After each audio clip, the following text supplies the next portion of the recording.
কেন্দ্রীয় রেলমন্ত্রী অশ্বিনী বৈষ্ণবকে সঙ্গে নিয়ে মনোনয়ন জমা দিতে যান যাদবপুরের বিজেপি প্রার্থী অনির্বাণ গঙ্গোপাধ্যায়।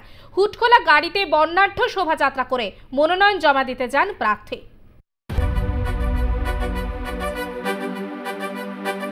যাদবপুর লোকসভা কেন্দ্রের বিজেপি প্রার্থী ডক্টর অনির্বাণ গাঙ্গুলি তার মনোনয়নপত্র শুক্রবার এবং তিনি কিন্তু এই মনোনয়নকে কেন্দ্র করে একটি বর্ণাঢ্য র্যালির আয়োজন করেন, যা কিন্তু দেখা যায় যে গড়িয়া থেকে একদম টালিগঞ্জ পর্যন্ত। এবং উল্লেখযোগ্য বিষয় যে রেল মন্ত্রী অশ্বিনী বৈষ্ণব তিনি নিজে এই র্যালিতে কিন্তু যোগদান করেন, যেখানে দেখতে পাওয়া যাচ্ছে হুট খোলা র্যালিতে তিনি কিন্তু ছিলেন এবং তিনি কিন্তু কার্যত আশাবাদী যে বাংলা থেকে কিন্তু সংখ্যা গরিষ্ঠতা পাবেই এই বিজেপি, এবং তিনি কিন্তু যথেষ্ট আশাবাদী। আজকের এই মানুষের উন্মাদনা দেখে প্রচুর মানুষ আজকে কিন্তু কার্যত তার সঙ্গে দেখা করেছেন এবং অনির্বাণ গাঙ্গুলির সমর্থনে যে বর্ণাঢ্য শোভাযাত্রা তা কিন্তু যথেষ্টভাবে সারাপূর্ণ, এমনটাই কিন্তু মনে করছেন খোদ প্রার্থী নিজেও।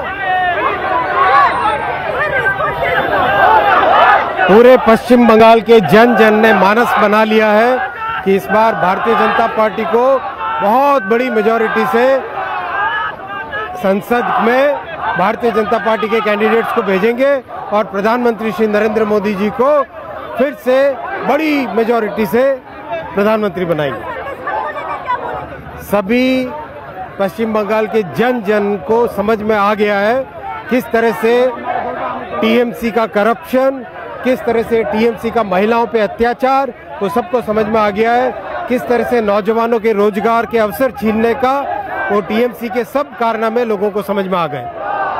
অত্যাচারিত শাসক দলের দ্বারা এবং তারা মুক্ত হতে চায়, তারা নিজেদের মতন করে ভোট দিতে চায়। ভাঙড়ের মানুষ উন্নয়ন চায়, শান্তি চায়। আমরা সেই উন্নয়ন শান্তির বার্তা তাদের কাছে পৌঁছতে গেছি, ভালো সাড়া পেয়েছি। হ্যাঁ, অনেক অভিযোগ, ওই লক্ষ্মী ভাণ্ডারের টাকা সেখান থেকে কাটমানি তাদের দিতে হচ্ছে। তারপর যেখানে যেখানে তারা শাসক দলের সমর্থক না, তাদের বাড়ি ঘরদোর সেখানে পাচ্ছে না, তারা সেখানে রাস্তাঘাট তৈরি হচ্ছে না, এরকম অনেক অভিযোগ রয়েছে। খুব ভালো সাড়া দাঁড়িয়ে রয়েছে এখানে, অনেক মানুষ আমাদের সবাই, তাছাড়াও অনেক সাধারণ মানুষ এসে কথা বলছেন যারা তাদের নিজেদের বক্তব্য রাখছেন। সার্বিকভাবে দেখতে গেলে তিনি কিন্তু বিভিন্ন তার বিধানসভা ঘুরেছেন, সেই সমস্ত জায়গায় তিনি শাসক দলের বিরুদ্ধে একাধিক অভিযোগও পেয়েছেন, যেমনটা তিনি কিন্তু স্পষ্টত জানিয়েছেন। সবটা মিলিয়ে কিন্তু বলা যায় যে এই লোকসভা কেন্দ্র অর্থাৎ যাদবপুর লোকসভা কেন্দ্র থেকে যথেষ্ট আশাবাদী প্রার্থী অনির্বাণ গাঙ্গুলি, তা কিন্তু সার্বিক চিত্র থেকে স্পষ্ট। ক্যামেরা শুভঙ্করের সঙ্গে সঞ্জনা, আর প্লাস নিউজ, কলকাতা।